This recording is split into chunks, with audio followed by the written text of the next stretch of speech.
Hello, all the crazy people out there. My name is Michael. I like wizards and dragons and making games, and welcome back to basic use of GameMaker. So, last time we spoke in one of these beginner GameMaker videos, I talked about things that you can do in the room editor with assets and sprites and objects and tiles and that kind of thing.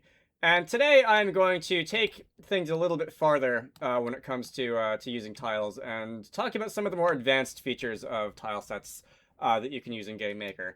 So, when you're building levels like this, and if you wanted to like design a level and you wanted to draw it sort of tile by tile like this, and especially with the various corner pieces and edge pieces and that kind of thing, the interiors you could kind of just like flood fill and you could save a little bit of time. But this very quickly turns into a rather tedious task that you might wish that there was some way that you could automate, for example, by like selecting a block of tiles and automatically painting them so that their corners and edges nice and neatly fit together. And fortunately, there is something that you can use that will do this for you, and that is going to be Autotile systems. So, Autotile systems are pretty common in game engines nowadays. Pretty much any game engine that isn't terrible is that allows you to make 2D games like this is going to have something like this built in.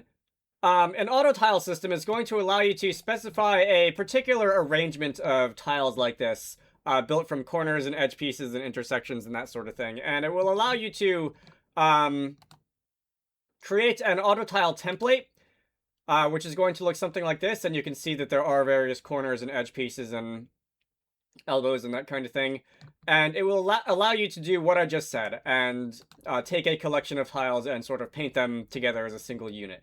So, to start out with, if you go into the tile set editor in GameMaker, and that's going to be specifically not the sprite that the tile set was built from, but the actual tile set itself.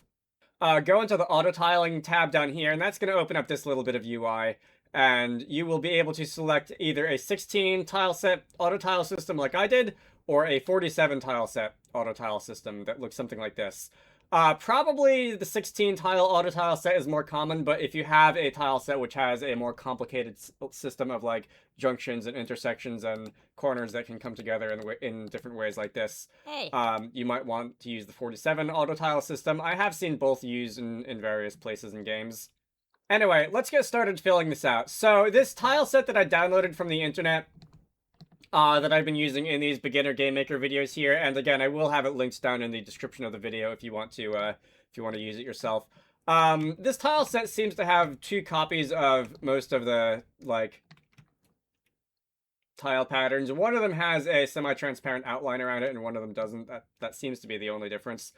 Anyway, I'm going to build an autotile pattern from this, and the way that I'm going to do that is that the light gray patterns on this autotile template, I'm going to assume are going to be the filled area, like the sand, and the dark gray areas on this autotile template are going to be like the not filled area. So like that's going to be, this one here is going to be a vertical tile, which is filled on the left and empty on the right, like that. So let me just go and fill this in. I'm going to want an elbow piece, as I like to call them, filled on the southwest.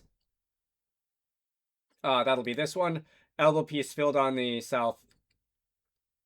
Sorry, this one was southeast. This one is southwest, like that. Straight horizontal filled on the bottom. Elbow piece filled on the northwest. That would be this one. Elbow piece filled on the vertical filled on the right. I'm not going to narrate all of these.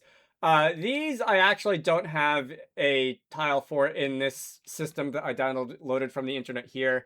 If you need sort of like a diagonal with 2 corner pieces like this, you could either draw them yourself if you're your own tile artist. You could ask your tile artist to do it for you. You could take something like this and you could like edit them together to make that happen. But I'm not going to do that. I'm just going to go and I think take the empty tile, and I'm just going to not include it. And we will see that if I try to use it, it'll just not be filled in. This is going to be an elbow, like the inverse elbow, southeast, which is going to be, I believe, this one. Elbow filled on the northwest, which is going to be that one. This one I also don't have. Let's see, I think that's going to be this, I actually have to think about this to make sure that I'm doing it right. Is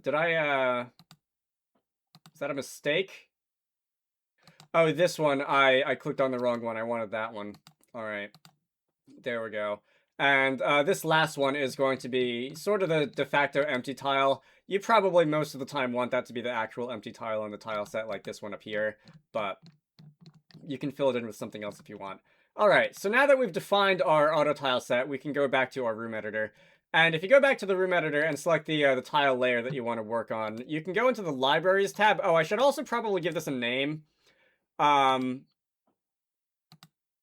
that's neat. I can click on the pencil icon and that will automatically bring me to the Autotile tab for this.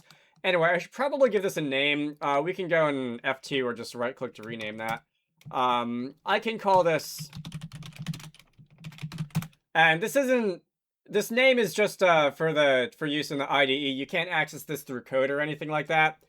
For better or worse, you're not restricted to using the same naming rules that like assets or variables or functions are for your Autotile name. So I can give that a space. I can give that a colon in the name if I'd like.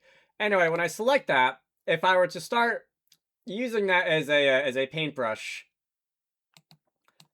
in the room editor, we can see that now we do indeed have a system which allows us to paint tiles like this and have the edges automatically filled in. So the two holes, the two like diagonal tiles that I mentioned not having in this tile set, if I do try to arrange tiles that would look like that, where you would have like that particular configuration of tiles, we'll just have a hole.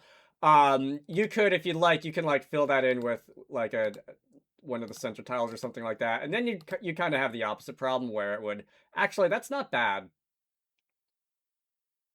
Oh no, I was looking at the wrong one. Yeah, you'll have sort of the opposite problem where you'll find like a filled area tile where there shouldn't be. If I was really doing this in an actual game, I would probably go and either get in contact with the person that made this tile set, give them a few dollars, see if they'll like complete the set for me, or just open it up in like Photoshop or something or Sprite and merge them myself. This particular tile set looks like it should be fairly friendly to just doing that. Anyway, what else is there? So if you have a 47 tile set, obviously it's going to be a little bit more set up to configure all 47 of the corner pieces and edges and intersections and whatever. But other than that, it'll work pretty much the same. You just sort of paint your tiles down like this in the room editor. When you run your game, it's going to come out looking pretty much exactly like it does here. And if I were to open this up, I can run around. We've got our sandy path looking like that. Not bad. One thing that you can't do with Autotiles in GameMaker, at least not presently, is I mentioned that you can't access this through code, which means that you can sort of use whatever you want for your Autotile names. And honestly, I kind of wish you could access them through code, and I kind of wish that you could use something like this to mess with tiles on the fly like this. But unfortunately, you can't. You can write your own system for doing this from scratch in GameMaker language, and you can modify each of the tiles manually, and you can build your own auto tile system from that. But I won't be getting into that now. That's going to be a lot of math. Although I suppose you could also use a big old if-else tree. People have done that too. But anyway, I'm going to end this off here. My name is Michael. I like Wizards and Dragons and making games. Autotiles are a lot of fun. I was definitely very happy when GMS2 came out in, 2016. And found out that you could just do this and that you didn't have to write Autotile systems yourself, like you did in the old days of GameMaker. Anyway, I like to make videos on things you can do in GameMaker, both beginner things like this and more weird advanced stuff like 3D and whatever. So if you're interested in any of that, feel free to subscribe. I have a Patreon, so if you want to contribute to the channel in any way, links to that can be found in all of the usual places. You should all go check out Wizarducks and the Lost Hat, which is one of the games that I like to work on when I'm not doing YouTube stuff. Link to the Steam page can be found down below. I hope you all found that useful, and I will see you all later. Special thanks to Zenjamin, Zach Robinson, Squarecrow, Spide Games, Pixelated Pope, Paradox, Manta Ray, GameMaker, Gamer Indie, Edward Holt, DJ Gibbles, Brenton, Bokeh Dev, and Arger the Naut for supporting these videos. If you would like to join these wonderful people, head on over to the Patreon page down in the video description to join the fun.